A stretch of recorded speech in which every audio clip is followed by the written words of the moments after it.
દાંપત્ય જીવનને ખુશ રાખવા માટે ચાણક્ય નીતિમાં ખાસ વાતોનો ઉલ્લેખ કર્યો છે, જેમાં પતિ પત્ની વચ્ચે છૂટાછેડા શા માટે થાય એ અંગે પણ જણાવવામાં આવ્યું છે. તો ચાલો જાણીએ. ચાણક્યની નીતિ દેશ જ નહીં, દુનિયામાં પણ પ્રસિદ્ધ છે. ચાણક્ય નીતિને જેણે પણ પોતાના જીવનમાં ઉતારી, એમણે ક્યારેય પોતાના જીવનમાં પછતાવું પડ્યું નથી. ચાણક્ય નીતિ મનુષ્યના જીવનના વિવિધ પાસાઓ પર છે.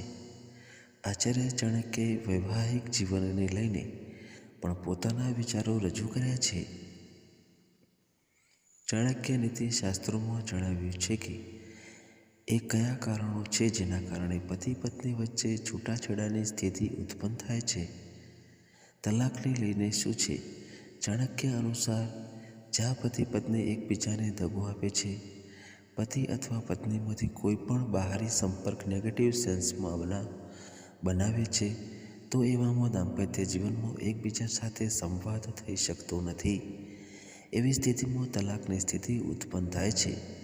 ચાણક્ય કહે છે કે જે મહિલા પોતાના પતિને નિયંત્રણમાં નથી રાખતી, જાણતા હોવા છતાં કે પતિના બીજા સાથે સંબંધ છે, તો એવામાં વૈવાહિક જીવનમાં તકરાર આવવી નિશ્ચિત છે. આ સ્થિતિ પુરુષ માટે પણ બરાબર છે.